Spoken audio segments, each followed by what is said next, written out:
নমস্কাৰ, আশা কৰোঁ আপোনালোক সকলো ভালে আছে। আমি খাদ্যবোৰ যেতিয়া ৰেচিপি বা ব্যঞ্জনত দি খাওঁ তেতিয়া আমি যিমান উপকাৰিতা লাভ কৰোঁ তাতকৈ আমি বেছি উপকাৰিতা লাভ কৰোঁ যেতিয়া আমি সেইবিলাক ঘৰুৱা দিহাত ঔষধ হিচাপে ব্যৱহাৰ কৰোঁ। খাদ্যবোৰ ঔষধ হিচাপে ব্যৱহাৰ কৰাৰ সঠিক নিয়মবিলাক আমাৰ ককা আইতাসকলে শিকাই থৈ গৈছে আৰু আয়ুৰ্বেদতো উল্লেখ আছে। আমি মাত্ৰ সেইবিলাক মনত পেলালেই হ'ল বা শিকিলেই হ'ল। ঔষধ হিচাপে ব্যৱহাৰ কৰিব পৰা তেনেকুৱা এবিধ খাদ্য বা মছলা হৈছে আদা। কেঁচা আদা হয়তো আপোনালোকে বিভিন্ন ঘৰুৱা দিহাত ঔষধ হিচাপে ব্যৱহাৰ কৰি পাইছে, কিন্তু শুকান আদাও যে ঔষধ হিচাপে ব্যৱহাৰ কৰিব পাৰি এই কথাটো হয়তো বহুতেই নেজানে। শুকান আদা আয়ুৰ্বেদ শাস্ত্ৰত ঔষধ হিচাপে ব্যৱহাৰ কৰাৰ নিয়মবিলাক উল্লেখ আছে আৰু আয়ুৰ্বেদিক চিকিৎসা পদ্ধতিত ঔষধ হিচাপে বিভিন্ন ৰোগৰ চিকিৎসাত ব্যৱহাৰ কৰা হয়। আদাৰ বিশেষ স্বাস্থ্য উপকাৰিতা, সহজ কিছুমান ঘৰুৱা দিহা আৰু বহুতো ইম্পৰ্টেণ্ট কথা আজিৰ ভিডিঅ'টোত আলোচনা কৰিম, যিবোৰ জানিলে আপোনালোক নিশ্চয় উপকৃত হ'ব। গতিকে সম্পূৰ্ণ ভিডিঅ'টো চাব, শ্বেয়াৰ কৰিব যাতে অসমৰ ৰাইজ উপকৃত হয়। কি কাৰণে আদাৰ ঔষধি গুণ বেছি? আদাত জিঞ্জাৰল নামৰ এটা এক্টিভ কম্পাউণ্ড বা বিশেষ ধৰণৰ যৌগ থাকে, যাৰ কাৰণে আদাৰ ঔষধি গুণ বেছি। এই জিঞ্জাৰল নামৰ কম্পাউণ্ড বা যৌগটোৰ এণ্টি ইনফ্লেমেটৰী এণ্টিঅক্সিডেণ্ট প্ৰপাৰ্টিজ আছে আৰু বহুতো গুণ আছে, যাৰ কাৰণে ই বহু ৰোগৰ চিকিৎসাত ঔষধ হিচাপে কাম কৰে। প্ৰথমতে জানো আহক আমাৰ ডাইজেষ্টিভ ছিষ্টেম বা পাচনতন্ত্ৰৰ কাৰণে আদা কিমান উপকাৰী আৰু আদা পাচনতন্ত্ৰৰ কি কি বেমাৰত ভাল আৰু কেনেকৈ ব্যৱহাৰ কৰিব পাৰি। আদাত থকা জিঞ্জাৰলে আমাৰ চেলাইভাৰী গ্লেণ্ডছ বা লালতী গ্ৰন্থিসমূহক সক্ৰিয় কৰে, চেলাইভাৰ উৎপাদন বৃদ্ধি কৰে বা লালতী উৎপাদন বৃদ্ধি কৰে আৰু আমাৰ ডাইজেষ্টিভ এনজাইমবিলাক এক্টিভেট কৰে, যাৰ কাৰণে আমি খোৱা খাদ্যবিলাক ভালদৰে হজম হোৱাত আদাই সহায় কৰে।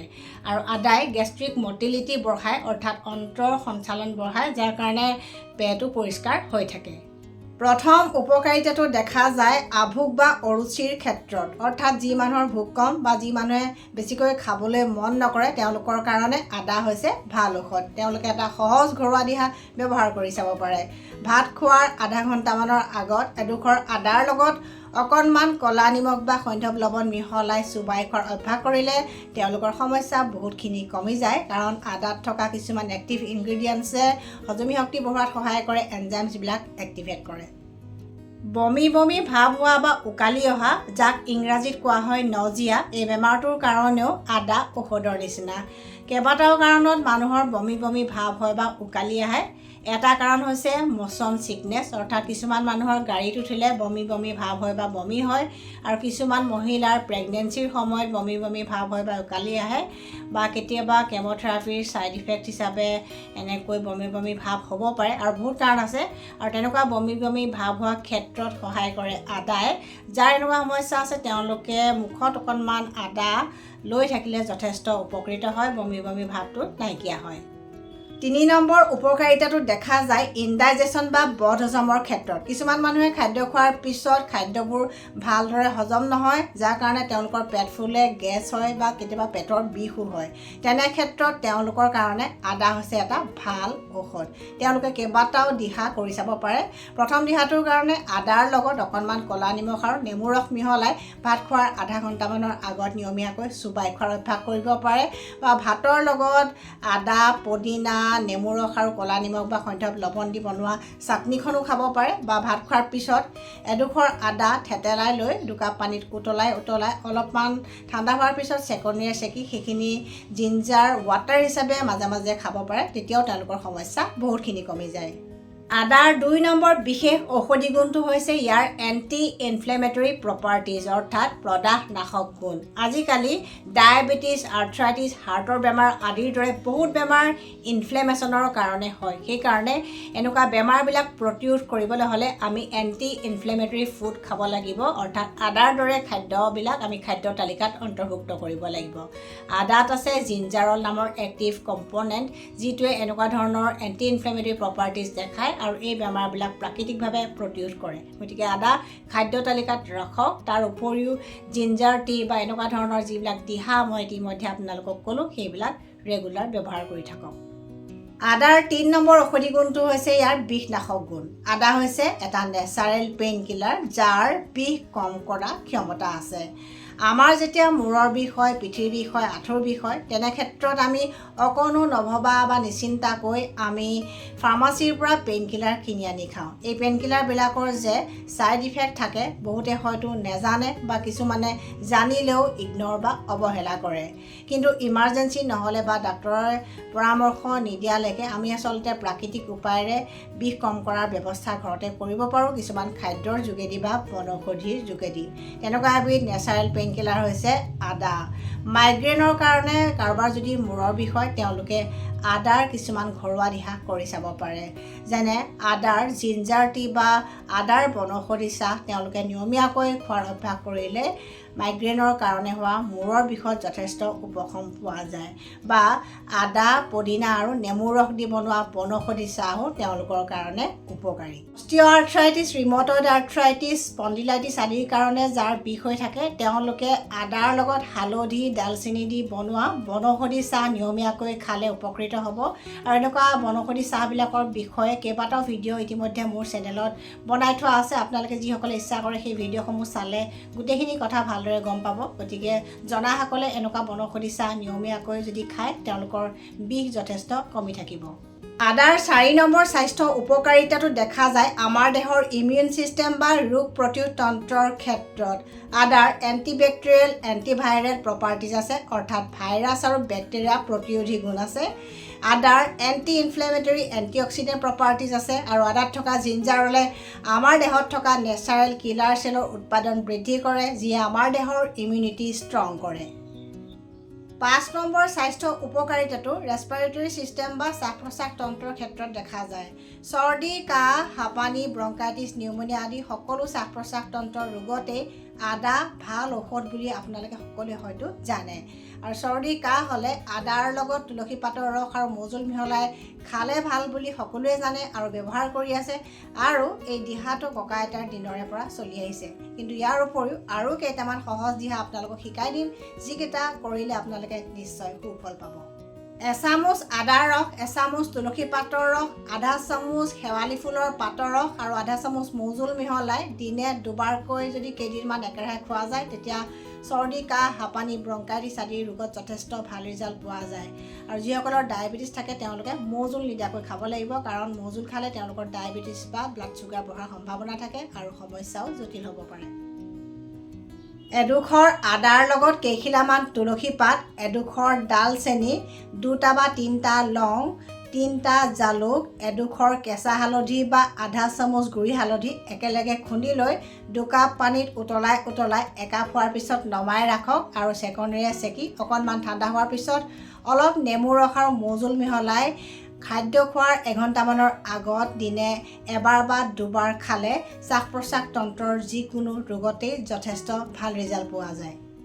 এচামুচ আদাৰ ৰস, আধা চামুচ পিয়ৰ গৰু ঘি আৰু আধা চামুচ গুড় এগিলাচ কুহুমীয়া পানীৰ লগত মিহলাই ৰাতিপুৱা খালী পেটত নিয়মীয়াকৈ খাব পাৰে বা ব্ৰেকফাষ্ট বা লাঞ্চৰ এঘণ্টামানৰ আগত নিয়মীয়াকৈ খালে শ্বাস প্ৰশ্বাস তন্ত্ৰৰ বহুকেইটা ৰোগ যথেষ্ট উপশম হয়। 6 নম্বৰ স্বাস্থ্য উপকাৰিতাটো ফেট লছ বা ৱেইট লছৰ ক্ষেত্ৰত দেখা যায়। আদায়ে আমাৰ দেহৰ এক্সট্ৰা চৰ্বি কমোৱাত সহায় কৰে, কাৰণ ই আমাৰ দেহৰ মেটাবলিজিম ভাল কৰে। যি মানুহ বেছিকৈ শকত বা যাৰ দেহত চৰ্বি বেছি থাকে তেওঁলোকৰ দেহৰ মেটাবলিজিম শ্ল' হয়, কিন্তু আদাৰ দৰে কিছুমান খাদ্য খালে মেটাবলিজিম ফাষ্ট হয় আৰু দেহৰ এক্সট্ৰা চৰ্বিখিনি কমি যায়। সেইকাৰণে চৰ্বি কমোৱা বিভিন্ন ডিটক্স ড্ৰিংকত আদা ব্যৱহাৰ কৰা হয়। যিসকলে চৰ্বি কমাব খোজে তেওঁলোকে ৰাতিপুৱা ব্ৰেকফাষ্ট কৰাৰ আগত আদা আৰু ডালচেনিৰ হাৰ্বেল টি বা বনৌষধি চাহ খাব পাৰে, বা এচামুচ আদাৰ ৰস, এচামুচ আমলখিৰ ৰস আৰু অকণমান ডালচেনিৰ গুড়ি একেলগে এগিলাচ কুহুমীয়া পানীৰ লগত মিহলাই ৰাতিপুৱা খালী পেটত নিয়মীয়াকৈ খাব পাৰে। আৰু তাৰ লগতে প্ৰপাৰ এক্সাৰচাইজ আৰু ডায়েটো ফ'ল' কৰিব লাগিব। 7 নম্বৰ স্বাস্থ্য উপকাৰিতাটো আমাৰ ব্ৰেইন বা মগজুৰ ক্ষেত্ৰত দেখা যায়।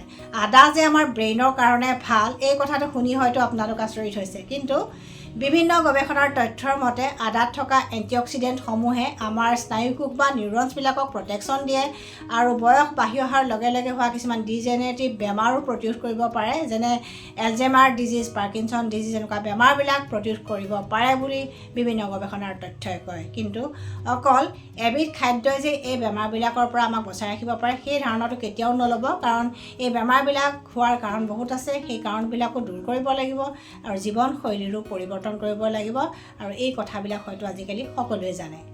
8 নম্বৰ উপকাৰিতাটো দেখা যায় কিছুমান মেটাবলিক ডিজিজ বা বিপাকজনিত ৰোগৰ ক্ষেত্ৰত। ডায়েবেটিছ, উচ্চ ৰক্তচাপ, কলেষ্ট্ৰলৰ সমস্যা, ফেটি লিভাৰ, ইউৰিক এচিড আদি সমস্যাত ভুগি থকা মানুহৰ সংখ্যা আটাইতকৈ বেছি।